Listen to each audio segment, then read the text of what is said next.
Hello friends, मैं Mansi Maurya and now you are watching m.m edu point. तो friend, जैसा कि आप स्क्रीन पर देख रहे हैं, हम बात करने जा रहे हैं अबाउट थॉर्नडाइक प्रिंसिपल। थॉर्नडाइक का अधिगम का सिद्धांत क्या कुछ रहा है। और मैं आपको बता दूं कि ये जो प्रिंसिपल है थॉर्नडाइक प्रिंसिपल, थॉर्नडाइक का जो सिद्धांत है यार, आपके एग्जाम के पॉइंट ऑफ व्यू से लिटरली काफ़ी ज़्यादा इंपॉर्टेंट है। तो लास्ट तक जरूर बने रहेगा। हर साल आपके एग्जाम में थॉर्नडाइक से एक से ज़्यादा ही क्वेश्चन रहे हैं, सो लास्ट तक जरूर बने रहेगा बिकॉज ऑफ यहाँ पे आपके एग्जाम के पॉइंट ऑफ व्यू से बातें होने जा रही हैं, एकदम की पॉइंट बातें होंगी। सो बने रहिएगा। चैनल पर नए हैं तो चैनल को सब्सक्राइब कर लीजिएगा, बेल आइकन पर प्रेस कर लीजिएगा, जिससे आपको वीडियोस नोटिफिकेशन वगैरह मिलते रहें और आप और हम हमेशा साथ साथ बने रहें। ओके, जैसे ये वीडियो अपलोड हो आप देख सकें। तो थॉर्नडाइक प्रिंसिपल क्या कुछ बातें रही हैं। फिलहाल तो मैं आपको बता दूं थॉर्नडाइक का पूरा नाम क्या रहा है भाई, एडवर्ड ली थॉर्नडाइक। क्या नाम है भाई? एडवर्ड ली थॉर्नडाइक। इनका पूरा नाम क्या है?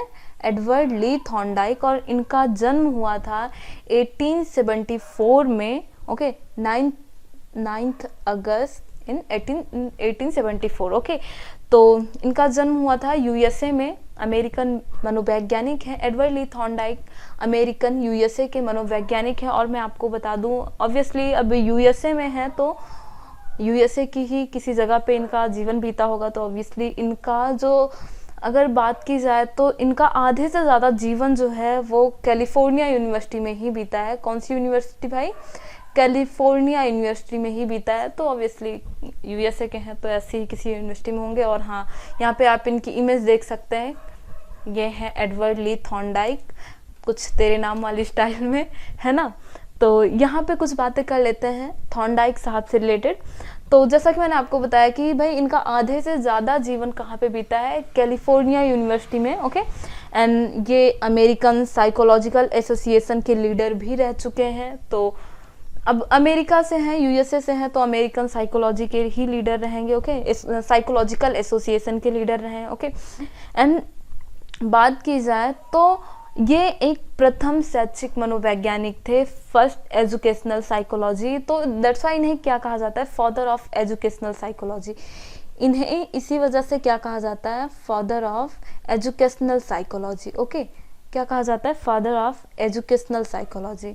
क्यों क्यों? बिकॉज ऑफ ये फर्स्ट एजुकेशनल मनोवैज्ञानिक रहे हैं, फर्स्ट एजुकेशनल साइकोलॉजिस्ट रहे हैं। और इन्हें पशु वैज्ञानिक भी कहा ही जाता है बिकॉज ऑफ ढेर सारे एक्सपेरिमेंट इन्होंने एनिमल पे ही किए हैं।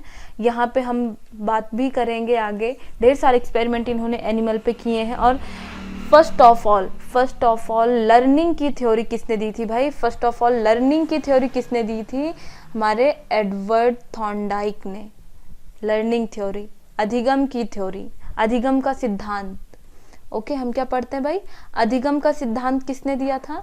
एडवर्ड ली थॉर्नडाइक ने अधिगम का सिद्धांत दिया था। और उसके बाद इन्होंने अच्छी अच्छी कुछ बुकें भी लिखी, like that educational psychology, animal intelligence, educational psychology और एनिमल इंटेलिजेंस, ऐसी कुछ इनकी बुक भी रही हैं। तो बुक ऑब्वियसली कभी कभी पूछ भी लिया जाता है बुक के बारे में। ओके, तो याद रखिएगा ये सारी चीज़ें इंपॉर्टेंट हैं। ये सारी यहाँ पे जो पॉइंट मैंने आपको बताया यार, ये इंपॉर्टेंट है। Father of educational psychology, first educational psychologist थे। ओके, एंड कैलिफोर्निया यूनिवर्सिटी से भी रिलेटेड थे। ओके, और एनिमल साइकोलॉजिस्ट किसे कहा जाता है? First of all learning theory किसने दी है? अधिगम सिद्धांत, एडवर्ड ली थॉर्नडाइक। तो ये कुछ रिलेटेड बातें रही हैं। आगे चलते हैं। आगे यहाँ पे हम देखते हैं उद्दीपन अनुक्रिया का सिद्धांत किसने दिया था? एडवर्ड ली थॉर्नडाइक ने। यहाँ पे हम जो देखते हैं अधिगम का सिद्धांत दिया था इन्होंने, किसने? एडवर्ड ली थॉर्नडाइक ने। तो यहाँ पे हम बातें करते हैं उद्दीपन अनुक्रिया, एसआर थ्योरी। एसआर थ्योरी किसने दी थी? एसआर थ्योरी किसने दी थी भाई? एडवर्ड ली थॉर्नडाइक ने। इनकी एक बुक थी, जैसा कि मैंने आपको बताया है, 1913 में इन्होंने एक बुक लिखी थी, पीछे हम चर्चा करके आ रहे हैं, एजुकेशनल साइकोलॉजी। एजुकेशनल साइकोलॉजी इन्होंने एक बुक लिखी थी। ओके, जिसमें इन्होंने कहा था एक थ्योरी दी थी, जिस बुक में इन्होंने एक थ्योरी दी थी, एसआर थ्योरी। अब ये एसआर थ्योरी का क्या मतलब रहा है भाई? एसआर थ्योरी बातें करते हैं, एसआर थ्योरी क्या है। तो यहाँ पे इनकी जो ये बुक थी एजुकेशनल साइकोलॉजी या फिर एसआर थ्योरी की अगर बात कर लें तो इनमें मतलब इस बुक में इन्होंने कहीं ना कहीं जो बाल मनोविज्ञान था उसको मतलब एकदम मेन किया है, बाल मनोविज्ञान को मुख्य स्थान दिया है। किसमें? एसआर थ्योरी में अपनी। ओके, बाल मनोविज्ञान को। बाल मनोविज्ञान को मुख्य स्थान दिया है किसमें, अपनी एसआर थ्योरी में। ओके, तो यहाँ पे हम बातें करने जा रहे थे कि एसआर थ्योरी क्या है या फिर उद्दीपन अनुक्रिया सिद्धांत क्या है, ये है क्या। ओके, जैसा कि हम बातें कर रहे हैं कि उद्दीपन अनुक्रिया सिद्धांत या फिर एसआर थ्योरी का प्रतिपादन एडवर्ड ली थॉर्नडाइक ने किया था। तो ये है क्या एक्चुअली उद्दीपन अनुक्रिया या फिर एसआर थ्योरी। तो यहाँ पे फर्स्ट ऑफ ऑल मैं आपको बता दूं कि ये एस आर यहाँ पे क्या है। एस है स्टिमुलस, यहाँ पे एस का मतलब है स्टिमुलस एंड आर का मतलब है रिस्पॉन्स। एक एक बातें ध्यान से सुनिएगा, आराम से पढ़ेंगे, भले ही हमें टाइम लग जाए लेकिन हम अच्छे से पढ़ेंगे। ओके, तो यहाँ पे एस, यहाँ पे जो यस लिखा है इसका मतलब है स्टिमुलस एंड आर का मतलब है रिस्पॉन्स। इसका मतलब यहाँ पे कोई भी काम करवाने के लिए, कोई भी काम करवाने के लिए कोई ना कोई स्टिमुलस होगा, कोई ना कोई उद्दीपन होगा। ओके, अब कोई ना कोई उद्दीपन होगा तब ये रिस्पॉन्स होगा, कुछ ना कुछ रिस्पॉन्स होगा अगर कुछ ना कुछ स्टिमुलस होगा तो। मतलब यहाँ पे ये कहने का है कि कोई काम करवाने के लिए कोई बाधित करे, यहाँ पे कोई काम करवाने के लिए कोई बाधित कर रहा हो, ये सिंपल सा मतलब है। अब एग्जाम्पल लेते हैं, एग्जाम्पल में हम ये लेते हैं, सपोज आपकी मम्मी की चप्पल, ओके, आपकी मम्मी की चप्पल क्या है, स्टिमुलस है, और आपका फ्रिज में बॉटल लगाना गर्मियों में, आपका फ्रिज में बॉटल लगाना क्या है, रिस्पॉन्स है। आई होप आप रिलेट कर पा रहे होंगे अच्छे से, है ना। यहाँ पे मम्मी की चप्पल क्या है, स्टिमुलस है, एंड रिस्पॉन्स क्या है, फ्रिज में बॉटल लगाना। आप बॉटल फ्रिज में कब लगाओगे, जब आपको यहाँ पे बाधित किया जाएगा, आपके लिए कोई उद्दीपन होगा, कोई ना कोई मतलब यहाँ पे आपको बाधित कर रहा हो, कुछ ना कुछ उद्दीपन हो, कुछ ना कुछ स्टिमुलस हो, आप मम्मी के डर से आप फ्रिज में बॉटल लगा दोगे। तो बातें क्लियर होती हैं। अब ये जो स्टिमुलस है ये नेचुरल भी हो सकता है, ये जो स्टिमुलस है ये नेचुरल भी हो सकता है और कई बार होता भी है। जैसे मुंह में लार आना, ये क्या है, नेचुरल है भाई, नेचुरल है, मुंह में लार का बनना ये नेचुरल है। तो यहाँ पे जो ये बातें ध्यान से सुनिएगा, ये जो स्टिमुलस है, स्टिमुलस की वजह से यहाँ पे कुछ ना कुछ रिस्पॉन्स होगा, स्टिमुलस की वजह से कुछ ना कुछ रिस्पॉन्स होगा। अब यहाँ पे स्टिमुलस और रिस्पॉन्स के बीच में जो ये काम होगा भाई, ये क्या होगा, ये क्या होगा, अधिगम होगा, लर्निंग होगी। बातें क्लियर होती हैं, अधिगम होगा यहाँ पे।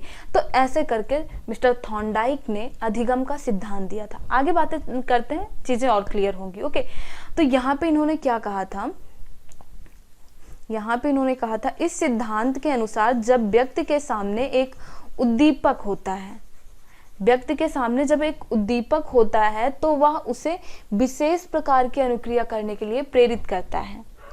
बातें क्लियर होती है, अभी हम पीछे यही तो बातें करके आ रहे हैं। व्यक्ति के सामने जब एक उद्दीपक होगा, उद्दीपक यहाँ पे आप ले लीजिए उसकी मम्मी, ओके, उसकी मम्मी खड़ी है ऐसे, ओके, तो वो झक मार के फ्रिज में बॉटल लगाएगा या फिर कोई भी काम हो वो झक मार के करेगा, तो वह उसे विशेष प्रकार की अनुक्रिया करने के लिए प्रेरित करता है। ओके, नेचुरल की बात की थी मैंने कि ये उद्दीपक, ये स्टिमुलस नेचुरल भी हो सकता है। हाँ जी, बिल्कुल हो सकता है। तो अगर नेचुरल की बात कर ली जाए तो मुंह में पानी आना, मुंह में लार का बनना, कोई चीज देख रहा है तो मुंह में लार का बनना, ये नेचुरल भी हो सकता है। होप बातें क्लियर हो रही होंगी। ओके, आगे चलते हैं। आगे हम यहाँ पे देखते हैं, एक विशिष्ट उद्दीपक एक विशिष्ट अनुक्रिया से संबंधित होता है, उसकी इस अनुक्रिया में अधिगम की क्रिया निहित होती है। जैसा कि मैंने आपको बताया, यहाँ पे क्या था, उद्दीपक था, उद्दीपक था, उद्दीपक उसकी मम्मी थी, किसी बच्चे की, ओके ओके, एंड यहाँ पे जो अनुक्रिया है, जो रिस्पॉन्स है, ओके, जो यहाँ पे अनुक्रिया है वो क्या है, कोई काम करना, कोई भी काम हो वो, ओके, तो चाहे वो मम्मी के डर से कर रहा हो या करना सीख रहा हो, इन यहाँ पे उद्दीपक से डर के कोई काम करेगा, कोई अनुक्रिया कर रहा है। ओके, तो यहाँ पे ये जो कार्य हो रहा है ना, यहाँ पे अधिगम हो जाता है, अधिगम हो जाता है बीच में। ओके, तो होप है बातें, अनुक्रिया में अधिगम की क्रिया निहित होती है। यहाँ पे सीधी सीधी बातें कही जा रही है, अनुक्रिया में अधिगम की क्रिया निहित होती है। इस अनुक्रिया के माध्यम से यहाँ पे जो बच्चा रिस्पॉन्स करेगा उसके माध्यम से ये लर्निंग कर लेगा, ये सीख जाएगा। ओके, इसके माध्यम से लर्निंग कर लेगा। अब मम्मी कह रही हैं, सपोज बच्चा कोई छोटा है, वो नहीं भर पाता है बॉटल में पानी अच्छे तरीके से, तो मम्मी उसकी कह रही है कि तुम्हें कैसे भी करके फ्रिज में बॉटल लगाना है। तो ये बच्चा अब कैसे भी करके, अब वो तो भाई डर रहा है, बच्चा है, वो मम्मी से डर रहा है कि मुझे भाई कैसे भी लगाना है, तो वो बॉटल में पानी भरेगा, मम्मी बोल रही है पानी इधर उधर गिराओ नहीं, तो वो ये ओके रिस्पॉन्स कर रहा है, मम्मी से डर कर रहा है, लेकिन हाँ ठीक है वो रिस्पॉन्स कर रहा है, लेकिन वो करते करते ये इस उद्दीपक की वजह से वो काम सीख जाएगा, यहाँ पे अधिगम की क्रिया हो जाएगी। बातें क्लियर हुई? अब होप है बातें क्लियर हो रही होंगी। ओके, तो आगे चलते हैं, आगे सारी बातें और करते हैं। और अगर बातें नहीं भी क्लियर हुई हैं तो डोंट वरी, अभी जो थॉर्नडाइक ने एक्सपेरिमेंट किया था उसके बारे में देख लेते हैं, फिर तो एकदम क्लियर हो ही जाना है। ओके, आगे चलते हैं।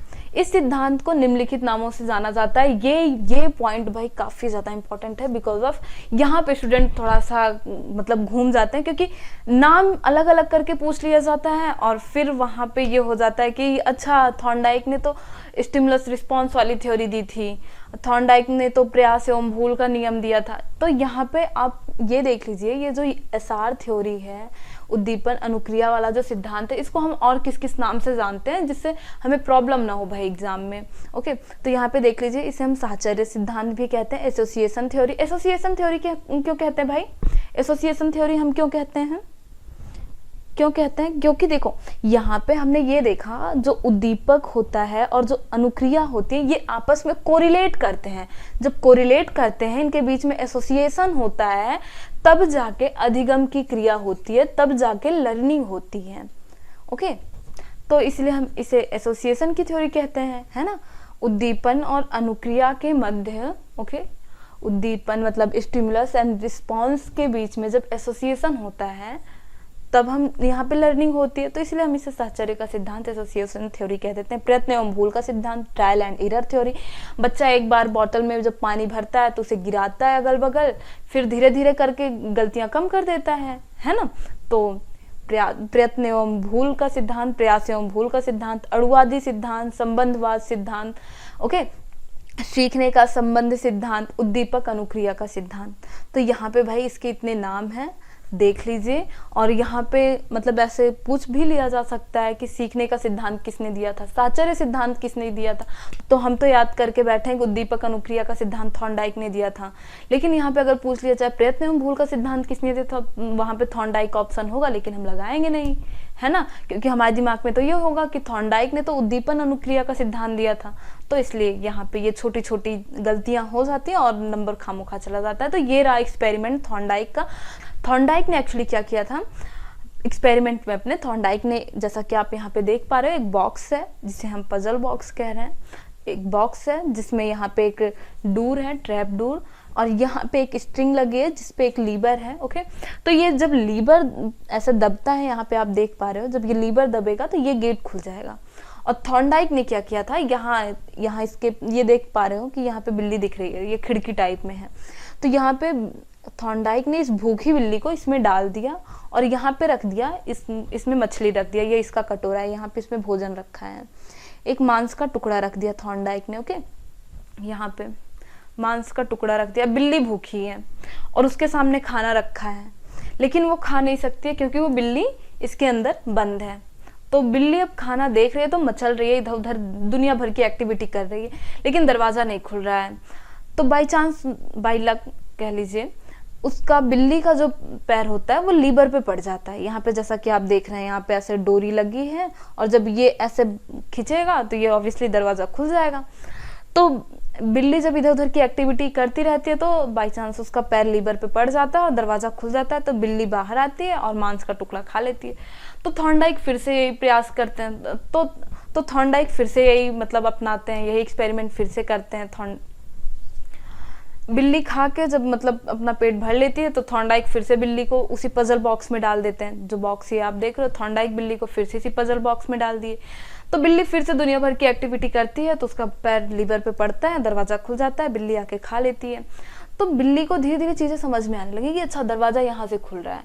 तो थॉर्नडाइक ने ये ऑब्जर्व किया कि जैसे बिल्ली ने फर्स्ट टाइम 50 गलतियां की, 50 एक्टिविटी की, फिर उसके बाद एक बार सही टाइम पे उसका पैर लीवर पे पड़ गया।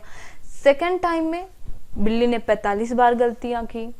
थर्ड टाइम में बिल्ली ने 30 बार गलतियां की। तो ऐसे गलतियां कम करती गई बिल्ली, और एक टाइम बाद बिल्ली एट द एंड बिल्ली लीवर पे पैर रखती, दरवाजा खुलता, आके झट से खा लेती। तो थॉर्नडाइक ने कहा कि हाँ भाई, बिल्ली प्रयास करती है, भूल करती है, फिर एक टाइम बाद वो सीख जाती है।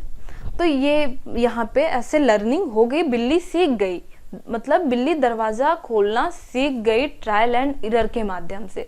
तो ये रही हमारी ट्रायल एंड एरर की थ्योरी। ये मतलब थॉर्नडाइक ने ऐसे यहाँ पे आप मतलब जो बातें हमने की वही यहाँ पे लिखा है सिद्धांत के, यहाँ पे आप देख सकते हो कि यहाँ पे वही बातें लिखी भी गई। इस सिद्धांत का परीक्षण थॉर्नडाइक ने एक भूखी बिल्ली पर किया। उन्होंने बिल्ली को एक पिंजरे में पजल बॉक्स में बंद करके उसके बाहर मांस का टुकड़ा रख दिया। पिंजरे का दरवाजा एक खटके के दबने से खुलता था। बिल्ली के लिए भोजन उद्दीपक था, एज यू नो, पीछे हम बातें करके आ रहे हैं। भोजन को देख बिल्ली व्याकुल हो जाती है और वह प्रतिक्रिया करना प्रारंभ कर देती है।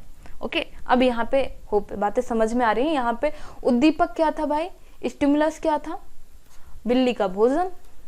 ओके, बिल्ली का भोजन, और बिल्ली प्रतिक्रिया प्रारंभ कर देती है। अनेक बार प्रयास करने के बाद संयोगवश एक बार उसका पंजा खटके पर पड़ जाता है और दरवाजा खुल जाता है। थॉर्नडाइक ने इस प्रयोग को दोहराया, हर बार त्रुटियों की संख्या में कमी आई। ओके, और अंत में बिल्ली ने किसी प्रकार की त्रुटि ना करते हुए सीधे खटके को दबाकर बाहर आ जाती है और मछली खाकर संतोष प्राप्त करती है। इस प्रयोग में उद्दीपक और अनुक्रिया का संबंध स्थापित हुआ, आप जैसा कि देख पा रहे हैं।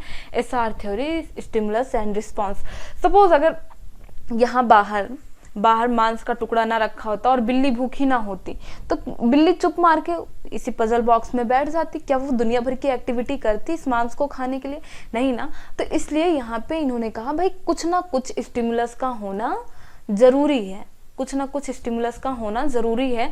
सपोज अगर मम्मी ऐसे सामने ना खड़ी हो, मतलब मम्मी ऐसे चिल्ला ना रही हो कि हाँ फ्रिज में बॉटल लगाओ ये वो, तो ये जो यहाँ पे बच्चा है, चलो ठीक है मैं भी जा रहा हूँ खेलने, फिर बॉटल लगाई जाएगी बाद में। तो क्या बच्चा बॉटल में पानी भरना सीख पाता? बच्चा तो गलतियां करता रहता है, ऐसे अगल बगल पानी गिराता रहता बॉटल से। तो ये चीजें हैं, यहाँ पे स्टिमुलस एंड रिस्पॉन्स के माध्यम से लर्निंग हो जाती है। ओके, आगे चलते हैं। थॉर्नडाइक ने अधिगम के 2 नियम दिए, एक था उनका मुख्य नियम एंड सेकंड वन गौड़ नियम। तो मुख्य नियम में थॉर्नडाइक ने बताया कि यहाँ पे एक तो तत्परता का नियम होता है, उसके बाद थॉर्नडाइक ने बताया एक अभ्यास का नियम, और तीसरा प्रभाव का नियम। तो यहाँ पे ऐसे थॉर्नडाइक ने 3 नियम दिए, ये मुख्य नियम के 3 नियम इन्होंने दिए। थॉर्नडाइक ने फर्स्ट वन 2 नियम दिए, मुख्य नियम एंड गौड़ नियम। ये मुख्य नियम भाई जो है ये आपके एग्जाम के पॉइंट ऑफ व्यू से है, इंपॉर्टेंट है, यहाँ से क्वेश्चन पुटअप किए जाते हैं। ओके, सो उसी कंसंट्रेशन के साथ देखिएगा। ओके, और बातें दिमाग में सेव भी करिएगा। तत्परता का नियम एंड अभ्यास का नियम, प्रभाव का नियम। ओके, तो यहाँ पे तत्परता का नियम क्या है, अभ्यास का नियम क्या है, प्रभाव का नियम क्या है, ये सारी बातें जानने के पहले हम ये देख लेते हैं कि गौड़ नियम में कितने नियम दिए हैं थॉर्नडाइक ने। ओके, तो यहाँ पे देखते हैं गौड़ नियम। गौड़ नियम में है बहुअनुक्रिया का नियम, मानसिक स्थिति और मनोवृत्ति का नियम, तत्वों की पूर्व समर्थता का नियम, सादृश्यता द्वारा अनुक्रिया का नियम, साहचर्य परिवर्तन का नियम। तो यहाँ पे ऐसे 5 नियम दिए हैं जो कि गौड़ नियम के अंतर्गत आते हैं। ओके, तो यहाँ पे ये 5 नियम आपसे पूछे जा सकते हैं कि गौड़ नियम में थॉर्नडाइक ने कितने नियम दिए हैं, या फिर ये जो मानसिक स्थिति अथवा मनोवृत्ति का नियम दिया गया है ये किसका है। ऐसे ऐसे क्वेश्चन आपसे पूछे जा सकते हैं, तो याद रखिएगा। वापस से बोल देती हूँ, एक तो है बहुअनुक्रिया का नियम, लॉ ऑफ मल्टीपल रिस्पॉन्स, मानसिक स्थिति अथवा मनोवृत्ति का नियम, law of mental set and और एटीट्यूड, तत्वों की पूर्व समर्थता का नियम, सादृश्यता द्वारा अनुक्रिया का नियम, साहचर्य परिवर्तन का नियम, law of associative chains. Okay, तो यहाँ पे ये 5 बातें हैं गौड़ नियम में। ओके, एंड यहाँ पे हम देखते हैं मुख्य नियम में जो तत्परता का नियम इन्होंने दिया है थॉर्नडाइक ने, इसमें क्या कुछ बातें हैं। ओके, तो इस नियम के अनुसार व्यक्ति शारीरिक और मानसिक रूप से तैयार होने के बाद ही सीख सकता है, सीखने के लिए तत्पर रहना चाहिए उसे। तो अधिगम शीघ्र और अस्थायी भी होगा, एज यू नो। जब कोई भी हो, अगर किसी चीज को सीखने के लिए वो एक्साइटेड है, क्यूरियस है, तो ऑब्वियसली वो अच्छा कर पाएगा उस फील्ड में। इसीलिए कहा जाता है कि भाई आप वो सब्जेक्ट लो या फिर आप वो पैशन चूज करो जो आप चाहते हो। पेरेंट्स जो कह रहे हैं उसके मतलब उसमें ना जाओ, आप क्या चाहते हो आप वो करो। जब आप जो चाहते हो वो करोगे तो ऑब्वियसली आप अच्छा करोगे, बेहतर करोगे, जल्दी करोगे, अस्थायी लर्निंग होगी इसमें। बातें क्लियर होती हैं? तो ये है भाई तत्परता का नियम। ऐसा समझिए जैसे कोई साइकिल सीखना चाहता है, तो अगर वो क्यूरियस है, एक्साइटेड है सीखने के लिए, तो वो जल्दी सीख जाएगा, एक ही दो बार में ऐसे सीख जाएगा। और जो सीखना चाहता ही नहीं है तो वो भाई नहीं सीख पाएगा। ओके, और तो इसीलिए इन्होंने एक नियम दिया है तत्परता का नियम। मुख्य नियम में इन्होंने बात कही तत्परता का नियम कि भाई इंसान को एकदम से रेडी रहना होगा सीखने के लिए। ओके, तो सेकंड नियम जैसा कि हम जानते हैं अभ्यास का नियम दिया था इन्होंने थॉर्नडाइक ने। थॉर्नडाइक के इस नियम के अनुसार कोई भी क्रिया बार बार दोहराने से उससे संबंध स्थापित हो जाता है। ओके, अभ्यास के नियम की बात कही थी। देखो एकदम से अच्छे से पढ़िएगा। ओके, थॉर्नडाइक के इस नियम के अनुसार कोई भी क्रिया बार बार दोहराने से उससे संबंध स्थापित हो जाता है। कई बार अभ्यास करने से अधिगम सरल हो जाता है और इससे कुशलता भी प्राप्त होती है। अब कोई भी चीज है आप नहीं करना चाहते हो, ओके, जैसे आपका कोई सब्जेक्ट है। अब सारे सब्जेक्ट थोड़ी ऐसे होते हैं जिसमें स्टूडेंट को इंटरेस्ट रहे ही रहे। ऐसा एक दो सब्जेक्ट होता है कि जिसमें स्टूडेंट को इंटरेस्ट ना रहे। तो ऐसा तो होता नहीं है कि हर बार फेल पे फेल उस सब्जेक्ट में स्टूडेंट होता रहता है, ऐसा तो होता नहीं है। तो स्टूडेंट इसलिए क्या करता है भाई, अभ्यास करता है। क्या करता है? अभ्यास करता है, प्रैक्टिस करता है। सपोज मैथ है, किसी नहीं इंटरेस्ट है, ओके, नहीं इंटरेस्ट है, तो अब वो ऐसा तो है नहीं फेल पे फेल ऐसे हुए जा रहा है, ऐसा तो वो फर्स्ट क्लास से आगे भाई बढ़ेगा ही नहीं, है ना। लेकिन वो क्या करता है भाई, प्रैक्टिस करता है, बार बार प्रैक्टिस करता है, तो वो क्या हो जाता है, संबंध स्थापित हो जाता है। ओके, संबंध स्थापित हो जाता है, तो ऐसे मतलब लर्निंग हो जाती है। वो मैथ भी पढ़ने लग जाता है और फिर एक टाइम बाद जब वो मतलब मैथ अच्छा करने लग जाता है, फिर एक टाइम बाद उसको इंटरेस्ट आ जाता है मैथ में। ऐसा आपने देखा है या फिर आपके साथ हुआ भी होगा, और इससे कुशलता भी प्राप्त होती है। तो वही चीज, इंटरेस्ट आ जाता है, कुशलता प्राप्त होती है, बातें की। ओके, आगे चलते हैं। अभ्यास का नियम तो हो गया, एंड बातें करते हैं प्रभाव का नियम। ओके, प्रभाव का नियम। यहाँ पे प्रभाव का नियम में आप मतलब देखे होंगे कि अगर भाई रिजल्ट अच्छा रहा है, धनात्मक प्रतिफल रहा है, रिजल्ट अच्छा पॉजिटिव वे में आ रहा है, तो कोई भी हो उस कार्य को बार बार करेगा। ऑब्वियसली जैसा कि मैंने अभी आपसे मैथ की बात की, आप मैथ कर रहे हो, अगर हर सवाल का आंसर आता जा रहा है तो आप ऑब्वियसली सोचोगे चलो भाई ठीक है नेक्स्ट एक्सरसाइज पे पहुंचते हैं। ओके, तो वही है ना कि अगर पॉजिटिव रिस्पांस मिल रहा है तो इंसान आगे बढ़ेगा, अदरवाइज वहां पे वो ठप हो जाएगा, रुक जाएगा। तो ये चीजें हैं, जैसा कि यहाँ पे इन्होंने कहा है कार्य को करने से अच्छा या धनात्मक प्रतिफल मिलता है तो व्यक्ति वही कार्य बार बार करता है और उस कार्य से उसे सुख चैन की अनुभूति भी होती है। ऑब्वियसली अगर आपने एक एक्सरसाइज सॉल्व कर ली तो आपको काफी ज्यादा अच्छा लगता है, रिलैक्स होता है। इस तरह कार्य को सीखने में व्यक्ति को आसानी होती है। जैसे यहाँ आपने देखा था अभ्यास का नियम में, आप यहाँ पे अभ्यास के नियम में इन्होंने एक बात और बोली थी। एक तो बोला था उपयोग का नियम एंड सेकंड वन अनुपयोग का नियम बोला था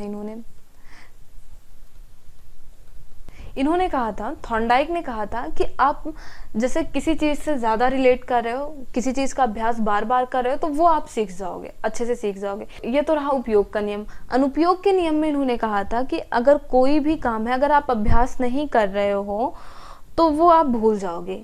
ये बात बोली थी इन्होंने।